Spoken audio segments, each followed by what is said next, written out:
Okay, well then let's start. We're going to read the story called The Pump. And as I recall, it was on three. I have it up. Okay, you got it. Okay, excellent.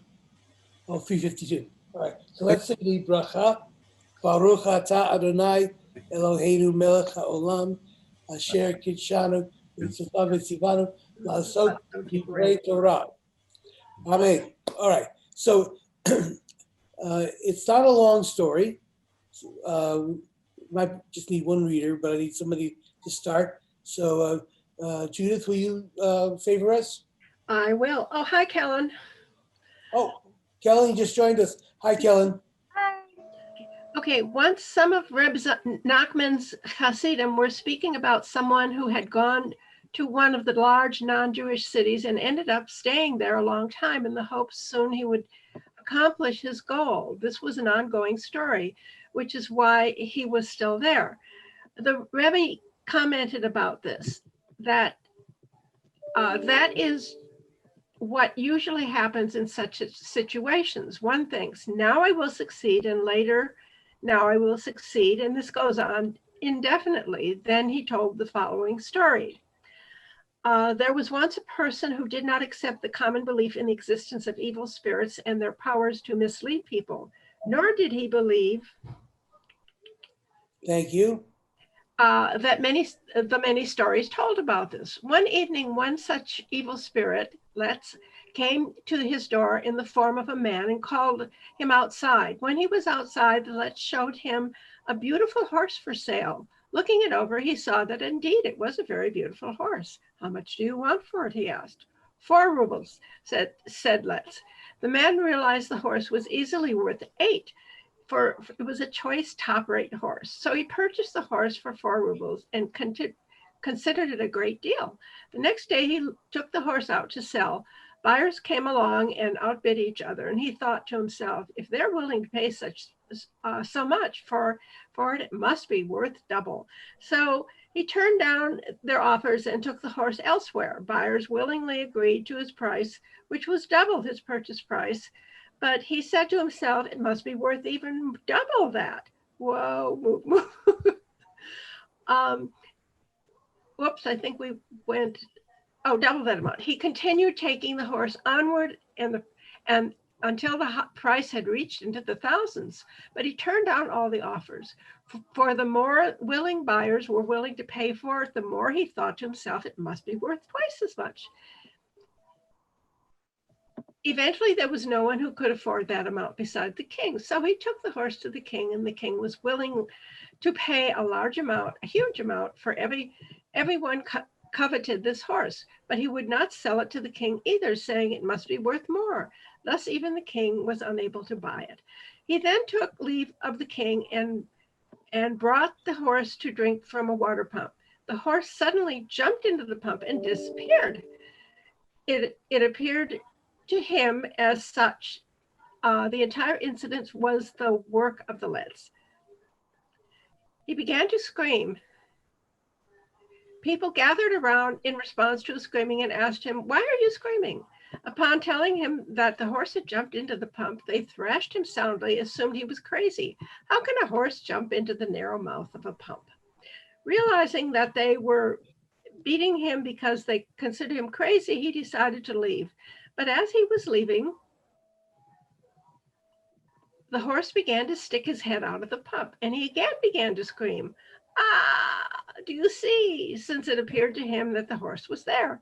The people returned and pounded him again, since he was crazy. Again, he decided to leave, and as soon as he did, the horse once again stuck his head out of the pump. He began again to scream, and again the people gathered to pummel him. That's it? Well, we got a little tail end here. Okay. Thus, the forces of evil always fool people with illusions, outright, baseless fabrications. A person is beguiled by the illusion and pursues it each time thinking that now he will earn more, now he will enjoy more. But after repeatedly pursuing his illusions, they abruptly disappear. All his desires vanish from his consciousness. Sometime, though, the desires only partially disappear, and when a person wishes to detach from them, they return and stick out their heads. The person, that's the illusions, the person then pursues it once again. This continually continues happening that as soon as they stick out their heads, the person pursues them once again. The rabbi explained, no further, understand understand this well. Okay, that's the end of the story. Uh, so uh, let's start with some scene setting right in the beginning. Uh, is everybody familiar with this idea that there were large non-Jewish cities in Eastern Europe? Yeah, in Eastern Europe. Yeah, yeah. Uh, so these were Jews lived in an area that was called the Pale, or area of settlement. And there were some towns that were completely occupied, inhabited by Jews, but most, but certainly many, if not most, were mixed. There were Jews and Christians living in both uh, in the same cities, but there were other more important cities where Jews were not permitted to live. Um, and there are a number of stories about the uh, the about events where Jews tried through subterfuge or because they had essential occupations were permitted to live in these large cities. There is a wonderful book, if you're interested in this, on this theme by Isaac Bashevis Singer called The Fixer, which was then later on made into a very good movie with Alan Bates about exactly one such Jew who winds up living in a non-Jewish city and what happens to him and so forth. All right, so uh, immediately we're set in an odd sort of place because this individual Yidlach, little Jew, um, wants to go live in one of these great non-Christian, non-Jewish cities, which is really to say that there were cities where Jews were not permitted to settle, although occasionally they got permission because of their occupation to live in that town under sufferance of the government. So let's start by pondering a little bit about what sort of person this is who wants to live in such a situation, and what the unnamed goal is that he expects to accomplish there. We're just speculating. Well, I would think of sort of like the Bitcom situation where people bought Bitcom and thought, oh boy, I'm going to make $1 million really easily. It's just not very often do you achieve a goal without some work. Well, that's true. You mean Bitcoin? Yeah, Okay, Bitcoin. that's Right. that's what I figured. I just want to make sure. Okay, so there's a certain level of, in an extreme form, we're talking about a certain level of avarice. Uh, because going into to live in one of these non-Jewish towns was a dangerous thing to do. Uh, there was a lot of anti-Semitism, as you can imagine, and one was rarely secure living there, even though one might have a charter from the king to do so. Um, so the guy had, we might think perhaps that his goal was to become rich. Very, very possible. Any other possibilities? What could Would he they accomplish? have to identify themselves as Jewish, or could it be to integrate and appear to be not Jewish? That is a very good question. Again, we're in the realm of speculation, but the, to pass as a Gentile, you would have to do some things that were anathema from the Jewish point of view. You have to cut off your payas, you'd have to cut off your beard, outward signs. It wasn't, Jews were not recognizable just because at some periods later on they wore armbands with stars and so forth. This was a cultural identification. So, and it meant, it was fundamental. It was very hard for Jews to give up those outward signs. In fact, there's a term in Yiddish for such a person, which is a galach. A galach is somebody who shaves his beard, and this is an act of traitorous behavior. It's a kind of a renunciation of who you are. So it might happen, but it would not be done lightly. You know, it was not just sticking on a Groucho Marx mustache and a pair of glasses. You know, it was a way of disconnecting from the Jewish community. Now you might say, well, why would a person who wants to live in one of these places worry about that? Well, in the same way that, how do I put it? There are certain unmistakable, even though minor, tells, if we're using a poker term, for who we are and what our cultural background is. I'll give you one example that I particularly love. I forget now what the name of the movie was, but there's a movie about a senator in the Second World War, and there's somebody who is trying to pass himself off as a well, he's trying to infiltrate the Jewish community, and infiltrate the English, and he gives himself away and is identified as a Nazi provocateur by holding his cigarette, not like between the two fingers like this, as Americans and British people do, but sort of, with his fingers underneath it, in a way that some Europeans do, and Germans in particular do.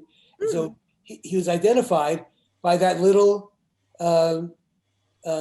signon.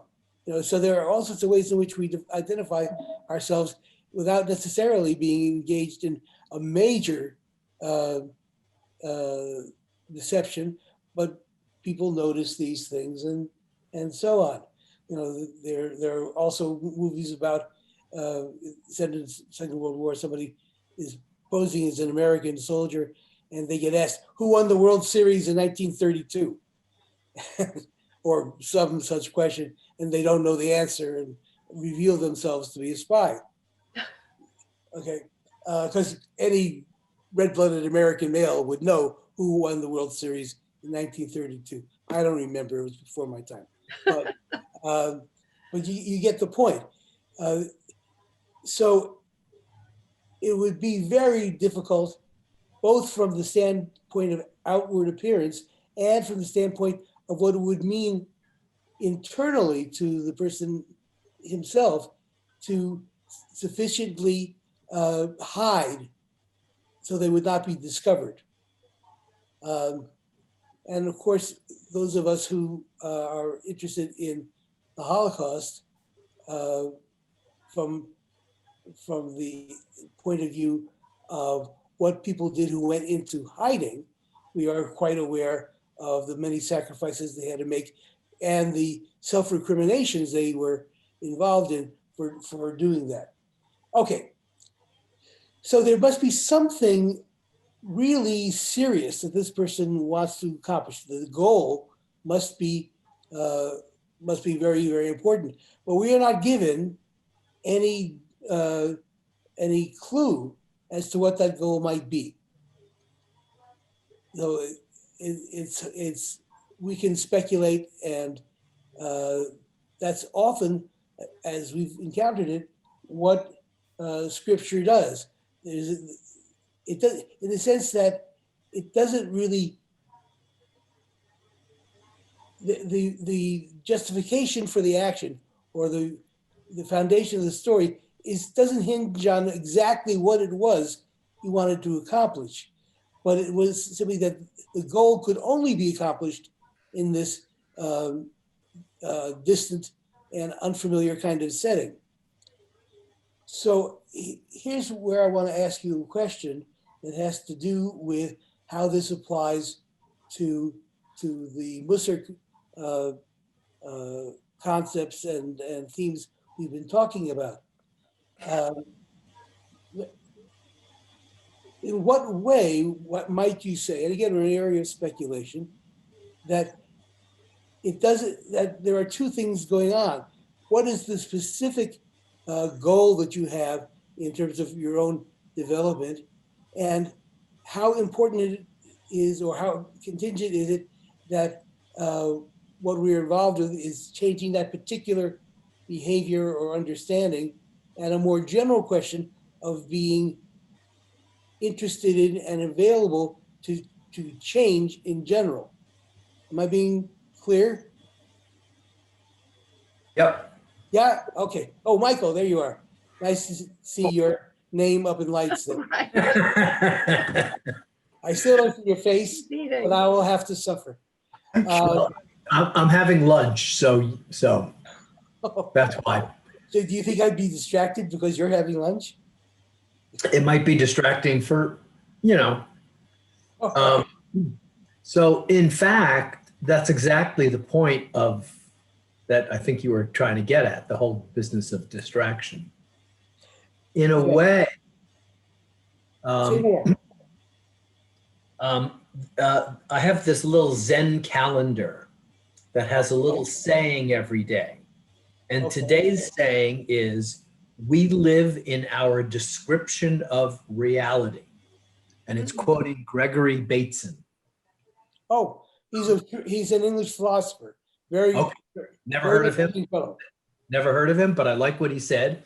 Oh, wonderful, wonderful. And it applies here because if you stay in the place that you're at, in terms of the views you have of yourself, then that becomes your reality.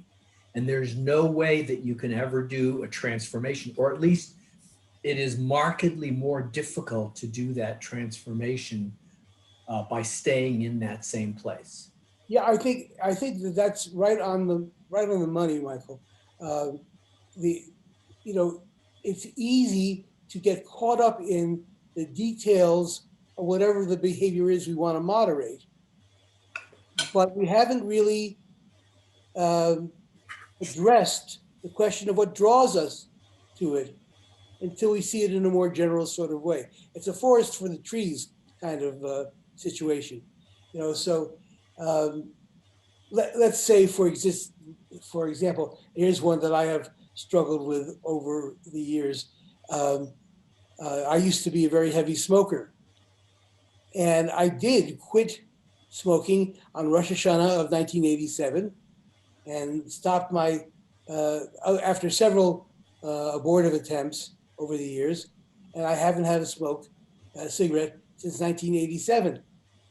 But did I solve the problem of being attracted to that kind of behavior, that kind of obsessive oral fix kind of behavior, having chucked the cigarettes? And the answer is no.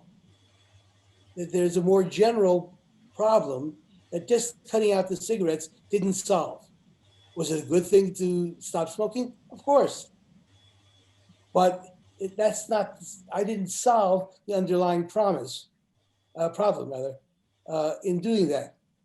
It's a part of the process, but the drive or the inclination to engage in A, self-destructive behavior, or B, abuse of materials, whether cigarettes or liquor or food or what have you, that is not addressed because I've quit smoking. So what I think we're getting at here is that there are these two levels of dealing with, maybe particularly with the problem of addiction, but more generally, the attraction that inappropriate or undermining behavior has for us. Okay, so we might, solve one little little schmitchik of the problem, but it hasn't necessarily affected a more general sort of solution. The general problem still exists, even though we've made some progress in this one area.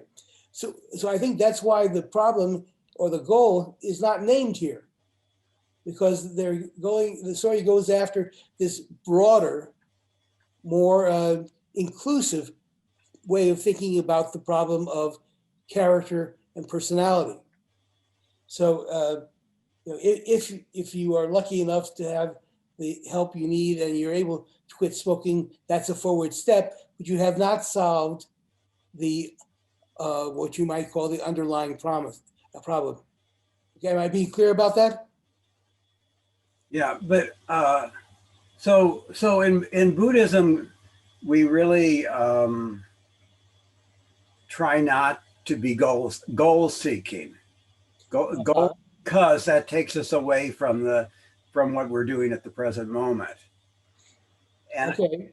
hearing here, if especially in the second paragraph, just this futile kind of activity of searching, of trying to reach a goal, you kind of miss life when you do that. What's that line from John Lennon? Life is what you miss when you're busy making plans. That's not exactly right, but it's close enough. So I'm curious if that's one of the morals of the story, is that he was already, with his focus on the goal, which it seems to me was to make money. That might be the goal. Yeah. He was missing out on life itself, and he had left his Judaism in a sense and went to this other place in hopes that he could do it there. So I think we might make it a little bit more general here, in the sense that he was leaving himself, as you were saying that we are living, or as Michael said, we are living our descriptions of ourselves. Leaving himself in the present moment too. Yes. So Yeah. So that first paragraph really says a lot. It does. It's very complicated, although it seems very simple. I think that in that context, what we might want to pay particular attention, sort of jumping off the point you just made, Kim, is that there is a kind of ongoing tension between the general question of consciousness and the general question of behavior. And what I want to say along those lines is, it's not a bad thing if you focus on whether you smoke or you don't, or whatever the issue happens to be, and you solve that one part of the problem. That's not a bad thing. But entailed in that can be a kind of snare or a delusion that somehow we have solved a larger problem when we really haven't. And the simple fascination with moderating particular behaviors can be both of value and it can be also detrimental. You would normally not think of, I don't know, I wouldn't anyway, think of, solving whatever particular problem I might have as somehow being encapsulating a negative stance as well. But I think that's part of what this story is pointing out. That in a sense, the moderating our particular behaviors, now I'm thinking about the various midot that we pay attention to in Mussar. Whatever the particular midah is, there is a kind of confusion or snare or delusion involved in that we think we are making progress, and we are, but we forget that we're not making progress on the broader level. So it's easy to get sidetracked. And distracted from what the larger enterprise is. And this is why what? The problem comes up again and again and again. No matter how much success we might have dealing with the more proximate sorts of problems, we are still left with the larger scale problem. And to the degree that we don't recognize that, it's easy to be deluded into thinking we've made a level of progress that we haven't made, that we are still missing out on something. And that something is required as much as it is solving the individual sorts of problems that crop up in our lives. Am I being clear about that? Oh, yeah.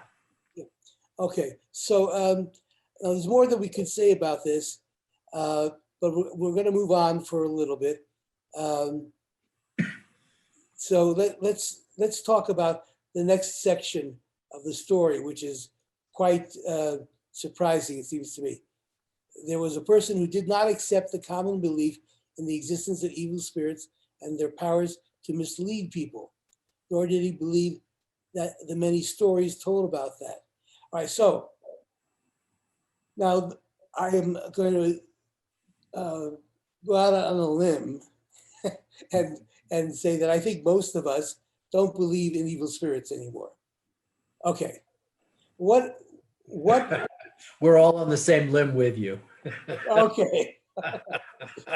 So was the question is, how did this section of the story? For a Jewish belief, believing in evil spirits, or? Oh, well, in Jewish folk religion, there are various spirits, including evil spirits, and there are some behaviors that even today we follow, although the original content, namely that they had to do with counteracting evil spirits, is something that is largely not paid attention to. But sure, some of them are a little bit clearer than others. Let's say somebody says, asks how your son or your daughter is. You say, he or she is doing very, very well.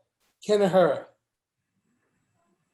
Kenahara is a Yiddish corruption of the phrase Kain Ayin Hara, which means, from the Hebrew, which means against the evil eye. Now, people will say that even though they may not believe in the evil eye, or even though they don't believe in malevolent spirits, but it's become part of the culture. So you say something nice and you say Kenahara. In, for example, Pearl Buck's novel, The Good Earth, when the main character has a bumper crop of rice in his fields, he looks up to heaven and says, bad rice, because you don't want to stir up the evil eye who might then do something terrible with your rice crop. So Kerry, clearly it's not of sort of religious or halachic origin, more, as you say, folk origin, but is it European folk origin? So for example, Sephardic Jews, and I don't think any of us here come from that tradition, might not have this kind of notion of evil spirits, or they might manifest a similar thing, but in a very different kind of way. And we just don't know. Well, there are certainly collections of Sephardic folk tales, which are readily available, and they may or may not include the same cast of characters, but they work the same way. Okay. These kinds of dalliances with the forces of a malevolent nature that surrounds everybody these are universal in human culture, and I don't know of any culture in the world that is free of that.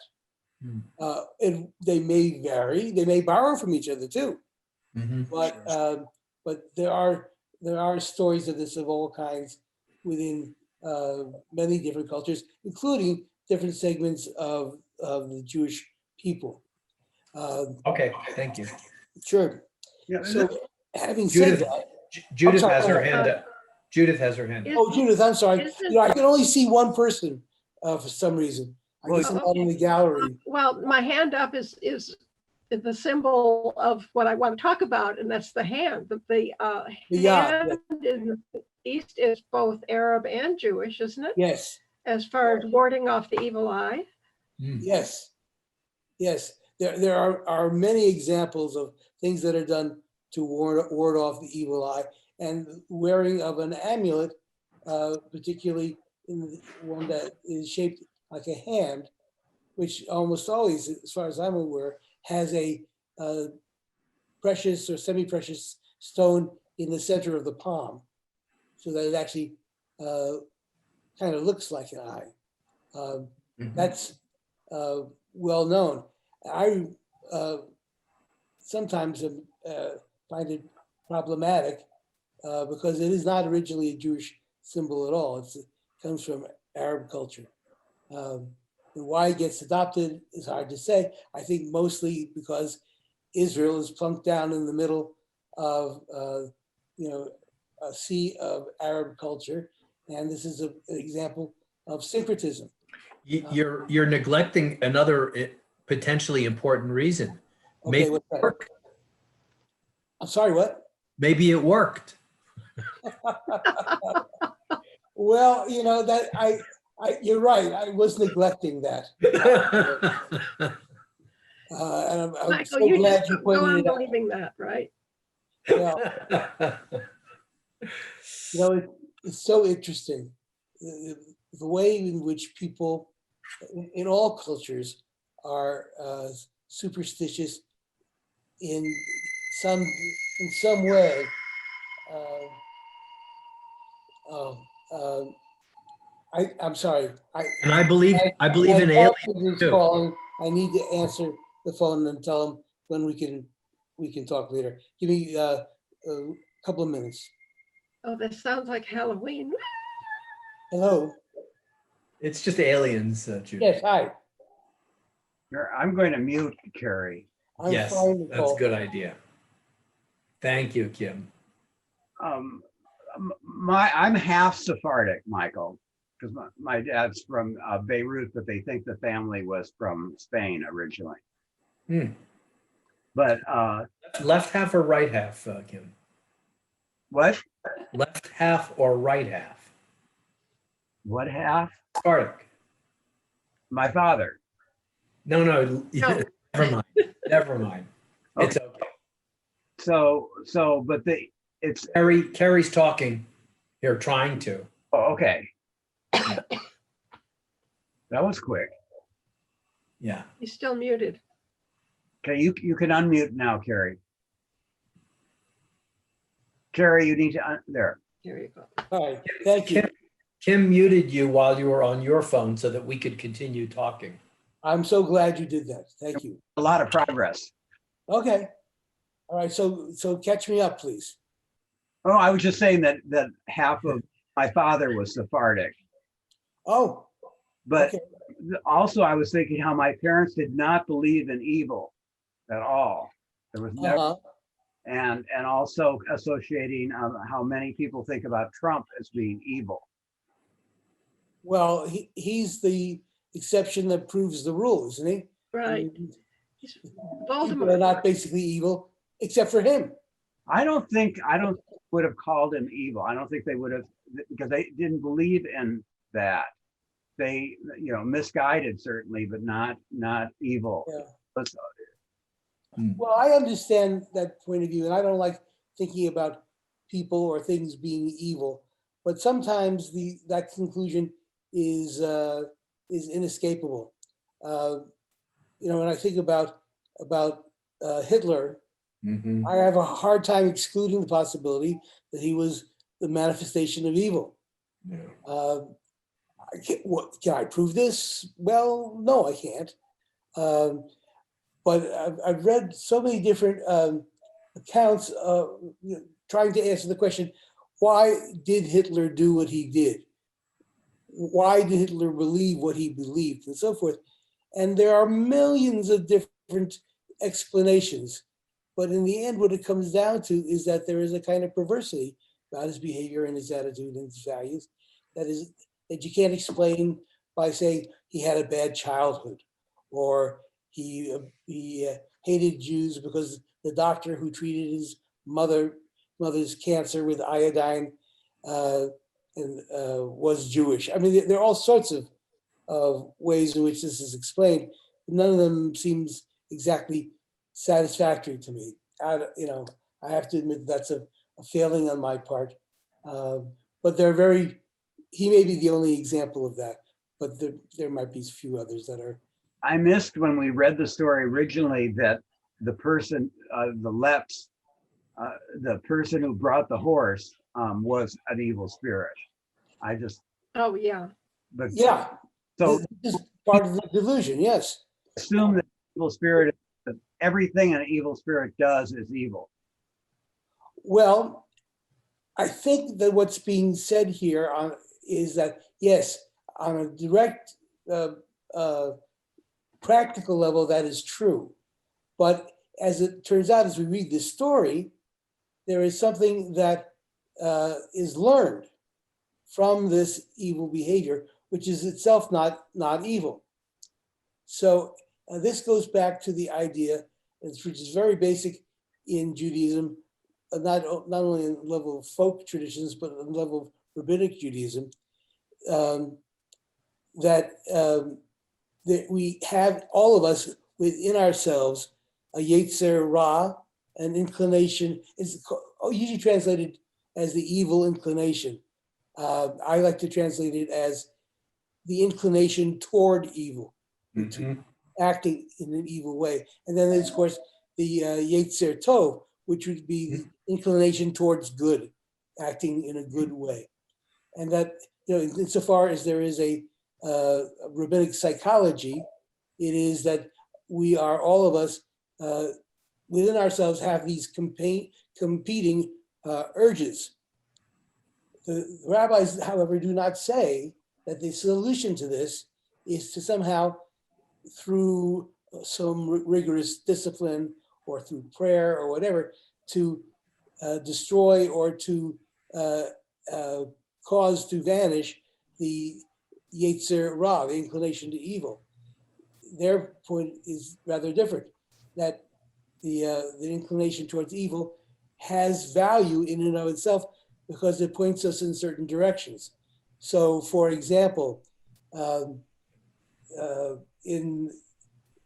our friends who daven in the other shul, the idea is that sexual urges are bad things, and what we ought to do is to discipline ourselves in such a way that we move past or we surmount these inclinations to get involved in carnal activity or sexuality or what have you.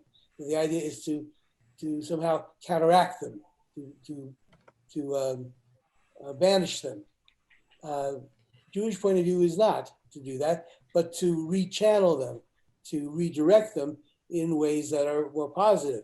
So, for example, if we didn't have the inclination to the sexual inclinations that we have, we wouldn't get married and make families. We wouldn't build institutions for our children, and so on and so forth. So the question is, how do these behaviors and inclinations manifest themselves? What kind of behaviors do they lead to? So in this context, the reason that the goal is not defined is that it doesn't. The idea is not to get stuck in the weeds of the particularities of this behavior.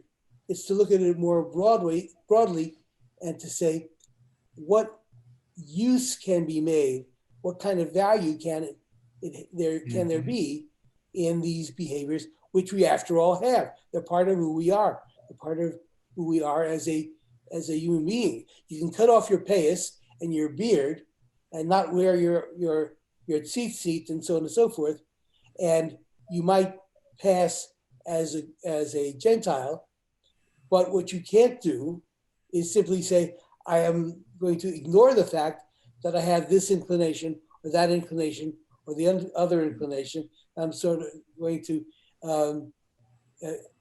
if I decide to force myself to live a life of celibacy, but ignore the fact that we have the inclinations to engage in sexual behavior, we really haven't addressed the problem. Right. It's like your example of stopping smoking, but still having the thought about it, Yes. still having the underpinning things that moved you towards finding that as a solace. Yeah, I think that that's a very good point. And just to add a little bit of substance to the fire, if I can say that, to this day, if I'm sitting next to or in the vicinity of somebody who's smoking and I smell the smoke, there's a part of me that wants a cigarette. Even though I haven't smoked a cigarette since 1987. Yeah. The desire resides within me, even though I have, dealt with the behavior to I don't know how it can be a more substantial degree. The attraction remains, even though the behavior itself has been modified. So, in a sense, I guess what I think the story is saying is that even though we may work very hard to engage in a discipline to deal with a particular problem, whatever the problem is associated with a particular midah, trust or honesty, whatever it may be, that doesn't mean that the inclination that subverts it is absent. For those of us who want to try to improve, to change our characters and to grow and so forth, we get frustrated because we may have lots and lots of small victories along the way, and yet we remain engaged or enmeshed in the same powerful grip that underlies even the behaviors that we have moderated. That waylays us, it distracts us. It's hard to realize that there isn't an ending point.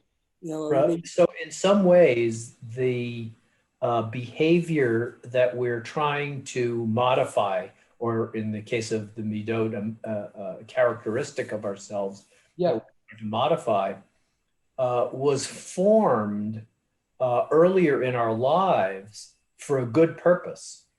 In other words, it served a purpose at the time we did it. In other words, take the example of smoking. I smoked for a while. I didn't know how else to get myself to feel a part of the group of other people. It helped me deal with the issue of what do I do with my hands when I'm with other people. And so it served a purpose. I mean, I'm making a little bit of light of this, but still it did serve some psychological or emotional or spiritual purpose. And undoing that is never an easy thing. It's not like waking up one morning and saying, I'm never going to smoke again, and I'm never going to have the desire to smoke again. Yeah, well, not smoking again is something that we can do. Not having the desire to smoke again, that's much more difficult. Yes, and I think we wind up being stuck with the desire part in very substantial ways, even after we have moderated the behavior.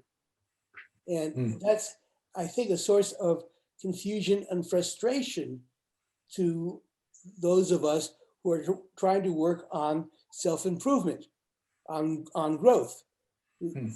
We make the mistake of thinking that having moderated behavior, we've now solved the problem, whatever that behavior happens to be. And that's a mistake. It's confusion. It's a delusion. And that's the snare, if you want to put it that way, that's part of the trap laid for us by by the evil spirit. Okay? By evil spirit, you don't have to think of, Casper the Friendly Ghost or something. I mean, the evil spirit is the desires within ourselves, the values of the society that we live in. Eradicating those, much more difficult than eradicating the behavior. And we're talking now as a nation about dealing with embedded or systematic racism. And even though we have addressed the problem of racism in law, it doesn't mean that the inclination to act in racist ways has therefore been dissolved. Yep. It hasn't. And that's the upsetting and aggravating part of all the work that people of goodwill have put into solving that kind of question. That somehow it seems the need or the desire or the inclination to give rein to these racist behaviors is still there, even after all this time of trying to deal with it, even after the 14th and 15th Amendments, even after the abolition of slavery by the Emancipation Proclamation or whatever. Those things did not eradicate the inclination. Maybe for a time they drove them underground. I think that's something that does happen, but at some point, the likelihood is that they're going to pop up above the surface. And now, having dealt with such a problem on a certain level, we are surprised, and we even deny the fact that the overarching problem has again reared its ugly head. If I had to identify, in terms of our national dialogue about racism, what it is that gets people, white people particularly, so aggravated and upset and angry about what Black Lives Matter or George Floyd or whatever, and what inclines them to let police officers who use deadly force in inappropriate ways, why are they given a pass? I think it stems from this idea that having passed the laws and having driven the behavior underground, so to speak, the inclination to act out of it is still there, but we don't recognize it anymore. So the problem is in regard to racism, but other kinds of things as well, whether it's sexism or whatever ism it may happen to be. It's very easy to confuse our attempts at changing things de jure, which is I'm likening to, in my case, quitting smoking. That's not the same as getting rid of the inclination or the desire or the need that underlies it. So that's why racism persists and seems to be ineradicable to many people. I know this is not an easy argument to make in a public forum. Most people would listen to this kind of thing and dismiss it. But I take it very seriously. I want to underscore that it is this deeper level that needs to be addressed, whether it's in relation to racism or any other problem on a social level, or the kinds of problems we have as individuals. I think, for example, of many occasions when I've participated in or read about marital counseling, and there's all sorts of strategies that are suggested. Make an appointment to have a discussion, but all sorts of things. But these strategies, though they might work on some level, don't really get at the underlying problems. And in the end, there's no substitute for doing the work that is required in order to eliminate them, which is why they recur continually, despite our best efforts, and which cause us to misperceive the situation, to think that things are solved when they're not. So, all right, that's enough on that theme. I want to move on to a little bit later in the story, if we may. I guess I don't have to point out that this is why the horse appears from time to time in the pump. Okay, you know, this is the horse, I think, is the underlying problem. And even though it may appear to be absent at times, it rears its ugly head despite that. So let's move forward. What do you think is the significance of the continual increase in value that the horse has in the eyes of its owner? And first of all, what is the value that he thinks may be in there, and why is he not satisfied with any payment at any particular level? Well, to me, it's about not being satisfied with what you have and greediness. Say more, Kim. I like that a lot. What do you have in mind? Well, he has a beautiful horse. He should be satisfied, and he wants then to sell it, and then he keeps wanting to sell it for more and more money, and life's never giving him enough. Right. Okay. That's a good place to start. Can you, if the horse represents the various problematic behaviors that we want to address, or social issues that we want to address, what is the significance of wanting to sell it? Well, I mean, there's a characteristic that I have that I don't like. Right. And so I'd love to sell it, but I keep practicing it. Oh, what does sell it mean? Means get rid of it. Get rid of it, because I'm going to be a richer person after I've gotten rid of it. That's what all of these self-help books say. That's what society says. Be a kinder, generous, more compassionate person. But what's the collateral damage if you sell it? His goal is not to enjoy a beautiful horse, but his goal is to make money. And you can only do that by selling it.